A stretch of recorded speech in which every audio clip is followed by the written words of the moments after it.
programa de hoy, en México, en reunión con la presidenta Sheinbaum, nueva directiva de obispos plantea su preocupación sobre la violencia y el aborto en el país. Los obispos de Latinoamérica se solidarizan y rezan por el presidente de la Conferencia de Obispos de Nicaragua, desterrado por el dictador Daniel Ortega. El Papa expulsa del sacerdocio a cura argentino por delito de cisma. El presidente de la Conferencia de Obispos de Costa Rica dice a los políticos que ninguna ley los hará romper el secreto de confesión. El Papa pide a los países mayor compromiso con Haití en crisis, expresa ante la Organización de Estados Americanos el observador permanente de la Santa Sede. Hola Natalie, terminando la semana. Muy contentos de terminar esta semana, Eddie, acompañados de nuestros televidentes, informando desde los estudios en Lima, Perú. Gracias por acompañarnos en EWTN Noticias. Soy Eddie Rodríguez Morel. Yo soy Natalie Paredes. Empezamos las noticias desde México, donde la Iglesia planteó a la presidenta Claudia Sheinbaum su preocupación por la inseguridad y la defensa de la vida del niño por nacer, a la espera de que este mensaje sea tomado en cuenta por las políticas públicas de la nueva gestión. Nuestro corresponsal Diego López Colín nos cuenta. La presidenta de México, Claudia Sheinbaum, sostuvo un encuentro con los obispos del país en el marco de su asamblea plenaria realizada esta semana, donde también se eligieron nuevas autoridades eclesiales de la Conferencia del Episcopado Mexicano.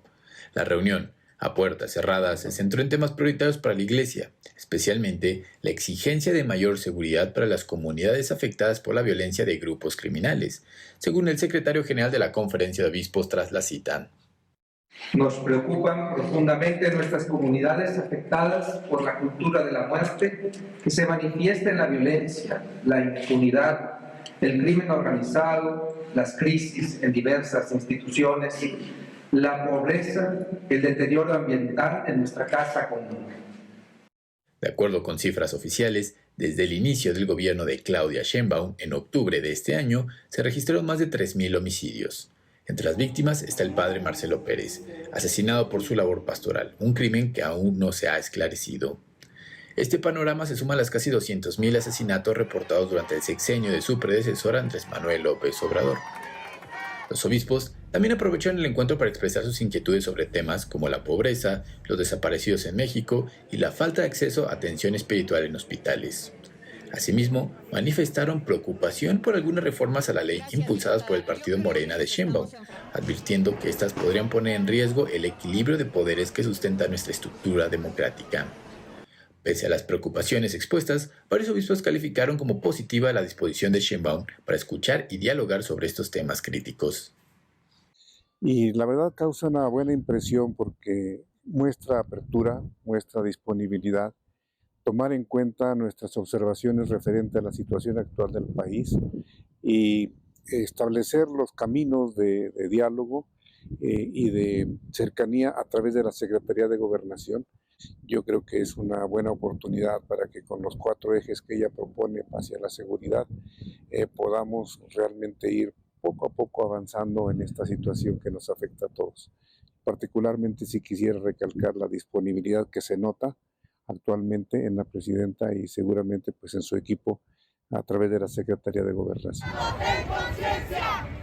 Otro punto destacado en el encuentro fue el compromiso inquebrantable de la Iglesia con la defensa de la vida en todas sus etapas y la dignidad de la persona humana. Actualmente, 14 estados permiten el aborto hasta cierto periodo de gestación, y desde que Sheinbaum asumió la presidencia, 3 entidades más han adoptado esta medida.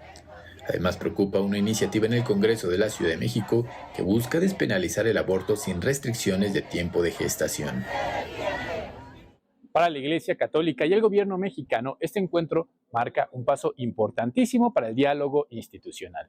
Así resolver conjuntamente problemáticas que interesan a ambas partes, como lo son la violencia, la migración, entre otros temas.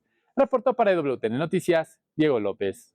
Y a 2 días de la expulsión de Nicaragua del presidente de la Conferencia de Obispos de este país, Carlos Herrera, el Consejo Episcopal Latinoamericano expresó su cercanía y disponibilidad fraterna. La carta es dirigida al cardenal Leopoldo Brenes, arzobispo de Managua y vicepresidente del episcopado nicaragüense. La dictadura expulsó al obispo de Jinotega días después de que criticara al alcalde de la ciudad por interrumpir la misa dominical con música a alto volumen frente a la catedral. Los obispos de Latinoamérica expresan su dolor por los acontecimientos que afligen a la iglesia nicaragüense y rezan para una pronta solución y el regreso de Monseñor Carlos Herrera a su patria. Y en Haití la violencia aumentó en los últimos días tras la designación de un nuevo primer ministro el lunes último. Residentes temen por sus vidas ante disparos esporádicos de las bandas criminales. Cuerpos sin vida yacen en las calles. También se reportaron disparos contra 3 aviones de aerolíneas estadounidenses, por lo cual se prohibieron los vuelos. Mientras, el observador permanente de la Santa Sede ante la Organización de Estados Americanos, Monseñor Juan Cruz, expresó que el Papa Francisco sigue de cerca la dramática situación que vive Haití y desea un mayor compromiso de la comunidad internacional con la paz en la nación. El 13 de noviembre, la Organización de Estados Americanos aprobó un proyecto para el establecimiento de una operación de mantenimiento de la paz en Haití, valorado por la Santa Sede. Ahora veamos la situación en Solino, una de las pocas comunidades de Puerto Príncipe que no ha sido tomada por las pandillas que aprovechan la agitación política. Ante el aumento de la violencia esta semana, la gente abandonó el lugar, algunos sin tener certeza de un refugio seguro, según Associated Press. Naciones Unidas afirma haber documentado 20 enfrentamientos armados en Puerto Príncipe en un solo día. Estima que las bandas controlan el 85% de la capital. Escuchemos a los haitianos de Solino.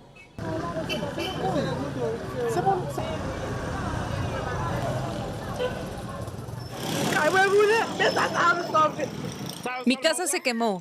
Esto es lo que pude salvar. Acabo de pagar por mis hijos. Esto es todo lo que ahorré.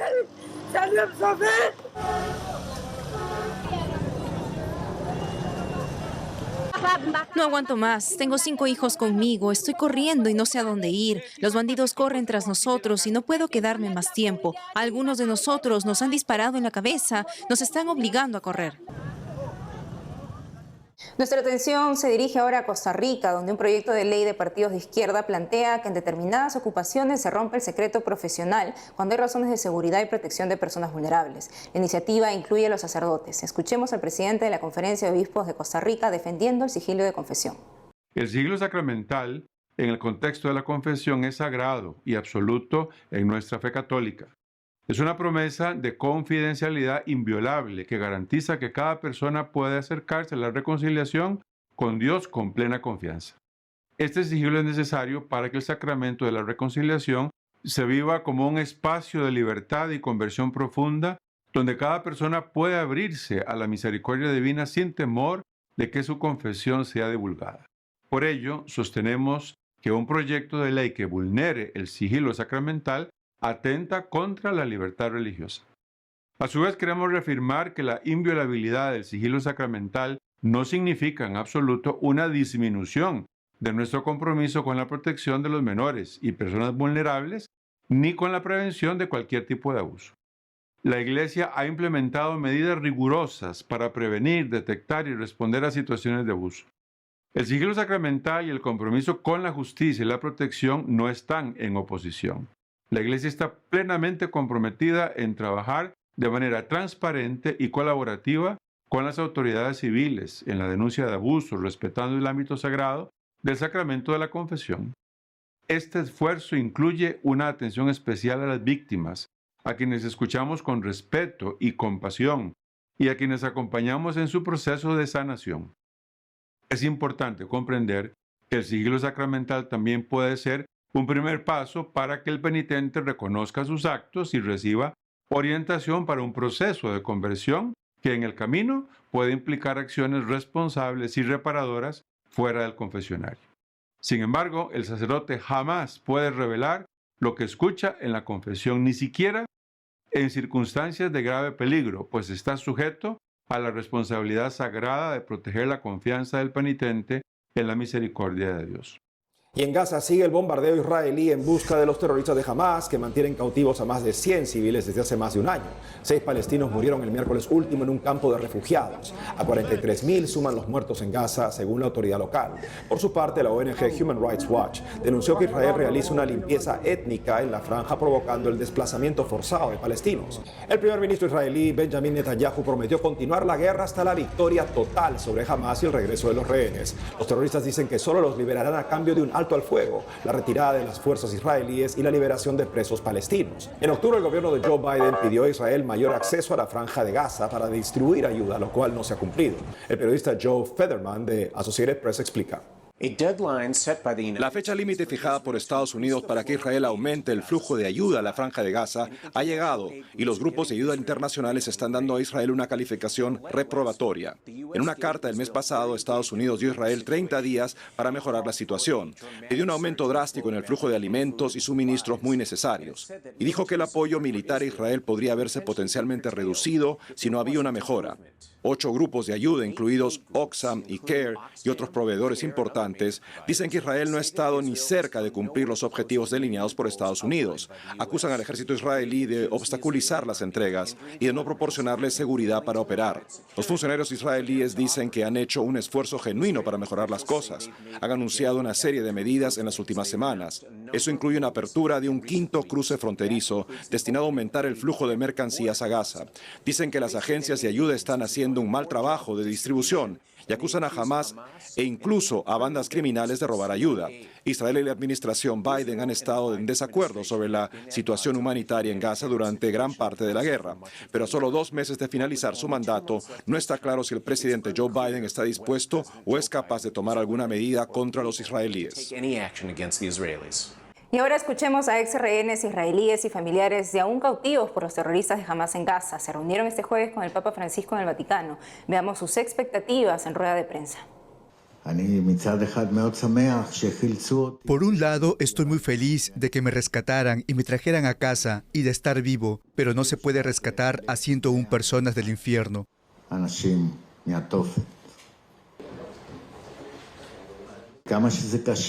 Por más difícil que sea, por más caro que sea,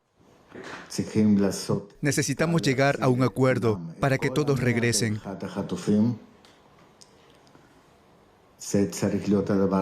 Eso debería ser lo más importante en nuestras vidas hoy.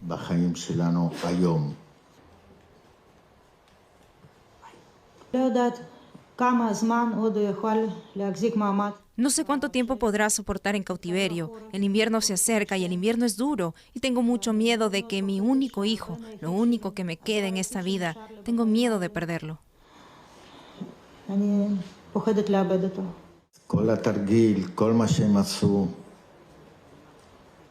Todas las maniobras para rescatarme, correr entre los invernaderos hasta el helicóptero, toda esa operación me trajo de regreso a casa. Agradezco a los soldados, son parte de mí por el resto de mi vida.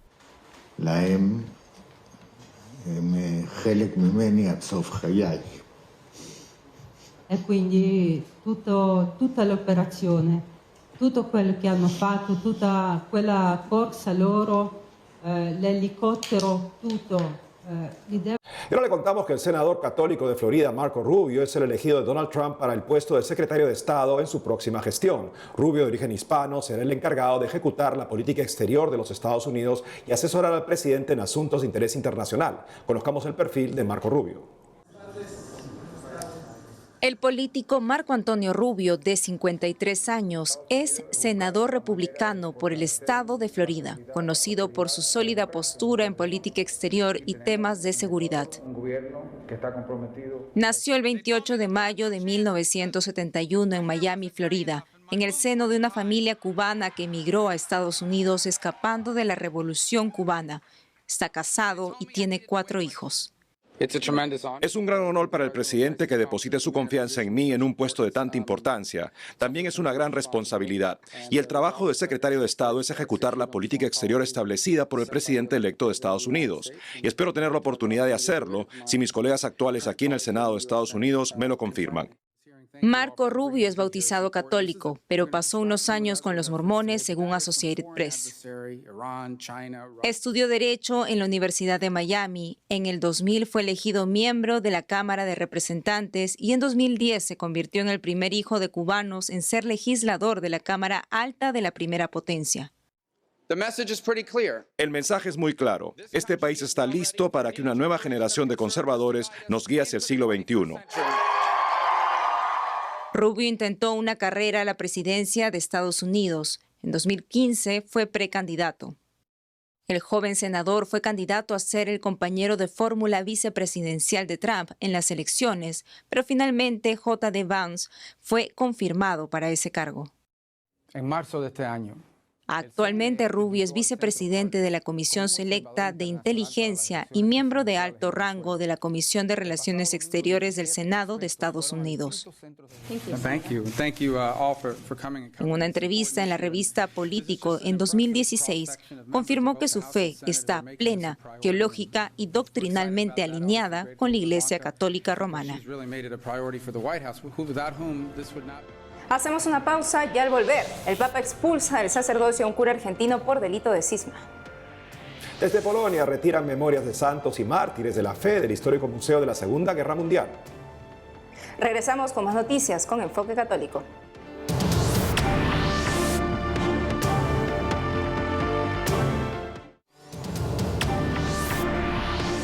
Ahora les contamos que el presbítero argentino Fernando María Cornet de la diócesis italiana de Sassari fue expulsado del sacerdocio por delito de cisma. En un comunicado, la diócesis indica que el Papa Francisco, con decisión suprema y definitiva, destituyó del estado clerical a Fernando María Cornet, quien era párroco de las iglesias de San Donato y San Sisto en Sassari. El ex párroco decía desde hace tiempo que la elección del Santo Padre nunca fue válida porque, según él, Benedicto XVI nunca renunció al ministerio. Una tesis que le llevó a afirmar que Francisco es el antipapa en entrevistas, videos, conferencias e incluso en un libro. El arzobispo de Sassari instó a la comunidad diocesana a rezar por la unidad de la iglesia. Y en España, mientras siguen los trabajos de limpieza y reconstrucción en Valencia tras la crisis de abundantes lluvias hace unas semanas, el prefecto del Dicasterio para el Servicio del Desarrollo Humano Integral, Michael Cherny, visitó este viernes las zonas afectadas por las inundaciones que dejaron más de 200 muertos. El purpurado, acompañado por el arzobispo de Valencia, Enrique Benavent, recorrió los municipios más afectados. Ante las donaciones logradas por la iglesia y el trabajo de los voluntarios, el cardenal Cherny dijo que aquí la iglesia no habla, actúa, y la iglesia prioriza lo que necesita el pueblo. También recordó que su visita está motivada para expresar la oración y solidaridad del Papa. Respecto al desencanto de la gente con la gestión de los responsables políticos, el cardenal pidió que ofrezcan respuestas consistentes, con celeridad, porque las necesidades son urgentes, que no dejen pasar los meses y los años como a veces ocurre. El gobierno del primer ministro polaco Donald Tusk, elegido en 2023, ha emprendido con el respaldo tácito del gobierno europeo en Bruselas una política de purgas y persecución no solo de sus adversarios, sino incluso contra la historia católica reciente de Polonia. El vicepresidente electo estadounidense James Vance ha caracterizado lo que está pasando en Polonia como un asalto contra la democracia. Para tener una perspectiva al respecto, estamos con Ivo Bender, supervisor de WTN para Europa Oriental. Él nos habla desde Polonia. Ivo, bienvenido al programa. Thank you for inviting me. Ivo, ¿qué nos puedes decir de la purga ordenada por el gobierno Tusk en televisión polaca? Cuando el nuevo gobierno de coalición tomó el poder el 13 de diciembre del año pasado, la coalición incluye a liberales de izquierda, centristas y también al partido que es descendiente del antiguo Partido Comunista de Polonia. Cuando esa confusa coalición tomó el poder, básicamente puso a los canales estatales o canales públicos en lo que llamaron una liquidación. Así que, en cierto sentido, esto les dio poderes especiales no solo para despedir a cualquiera que quisieran, sino también para cerrar uno de los canales de información durante varios días. Esto fue absolutamente sin precedentes. La desaparición repentina de un medio público que había estado con nosotros durante muchos años. Por supuesto, ahora está restaurado, pero ha cambiado completamente su perfil y además ese canal en particular ha perdido a casi toda su teleaudiencia. Toda la idea de liquidación es bastante extraña porque han pasado 11 meses y la institución todavía está bajo liquidación. Cuéntenos qué sucedió con el Museo de la Segunda Guerra Mundial. El ejemplo del Museo de la Segunda Guerra Mundial en la ciudad de Danzig, donde, de hecho, en la madrugada del 1 de septiembre de 1939 se dispararon algunos de los primeros tiros de la guerra, es una historia que sirve de advertencia.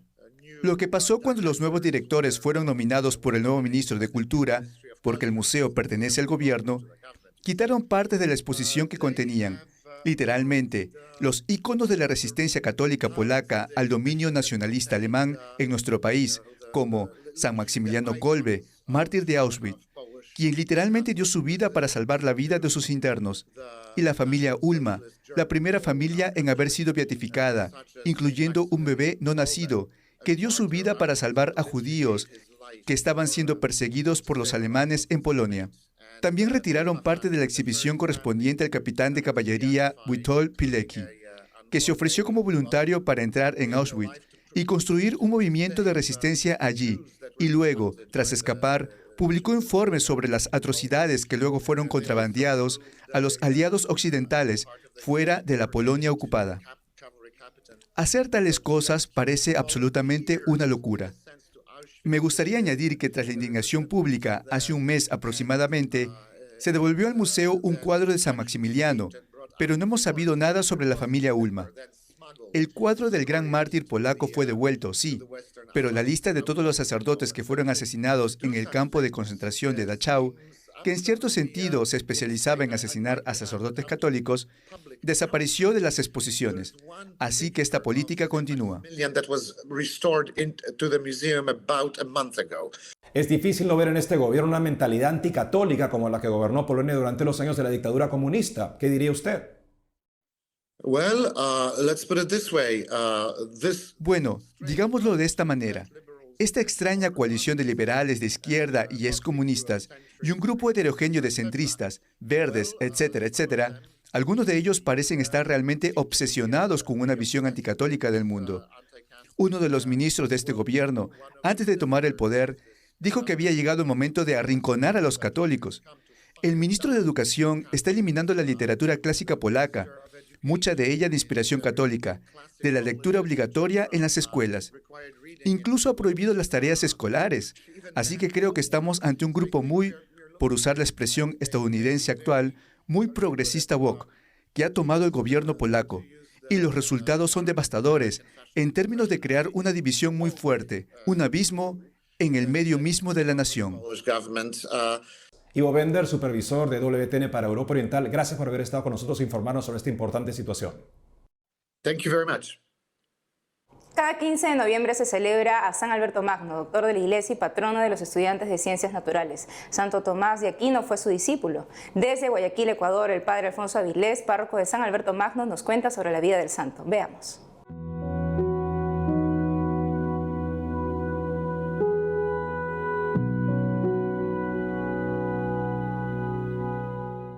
San Alberto Magno es una de las figuras más grandes del santoral católico.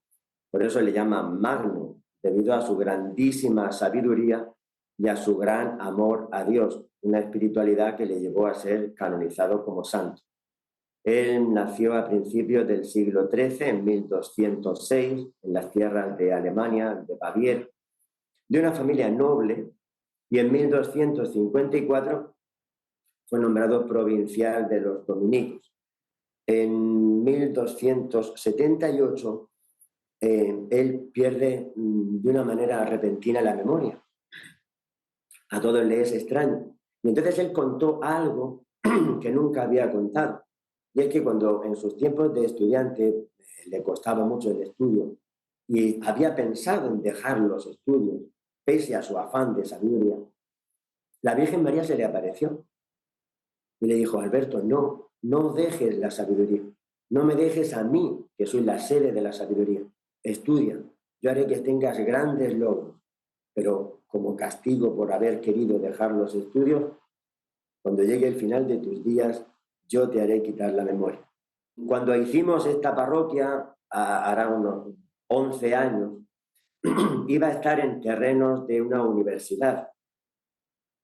Y como San Alberto era el patrono de las universidades, entonces por eso le pusimos de nombre Monseñor Antonio Arregui, que en aquel tiempo era el obispo de Guayaquil, le puso el nombre de San Alberto Magno para que fuera patrón de la universidad. Después, por circunstancias que ya no vienen al caso, no pudo ser, pero ya la parroquia estaba erigida como San Alberto Magno y ya se quedó con el nombre. Y para nosotros es un orgullo, una grandísima alegría poder tener a este varón ilustre como patrón, porque nos da toda la ilusión de que nuestra parroquia tiene que tener ese carisma de combinar sabiduría y fe, cultura y educación en lo católico. Cuanto más conozcamos a Dios, más lo podremos amar.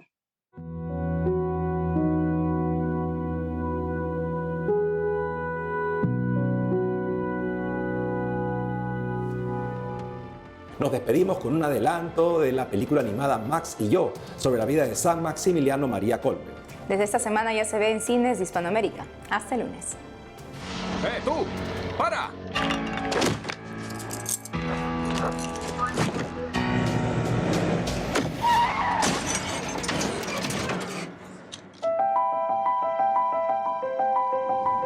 Tú tienes coche, pero no carné. DJ tiene carné, pero no coche. Contrata a DJ como chofer y como ayudante de tu casa. ¿Y qué es esto? ¿Es una reliquia? Una reliquia sagrada, utilizada por un gran hombre, el padre Maximiliano Kolbe. ¿Padre Maximiliano qué? Max vivió momentos difíciles, aunque fueron tiempos difíciles para todo el mundo. La Gran Guerra. Mi sitio está ahí, con mi rebaño. Fue su elección y su amor por Dios y por el hombre lo que me salvó la vida. Y la de otros muchos. Solo he podido agradecérselo con mis ojos. Últimamente me pregunto, ¿qué haría Max? No pienso dejar que ese chico suspenda. Vamos, invítala a salir este sábado. Te puedo prestar mi Cadillac. Sé que en el mundo hay buenas personas que atraen a otras hacia ellas. Quédate con nosotros. No pierdas la esperanza. Señor Watoski, lo siento. Por favor, ¿puedo entrar? ¿Qué haría Max? No, nunca les odies. Solo el amor puede crear. Perdone. Por favor, Lagerfeuer. ¿Qué quieres? El amor lo conquista.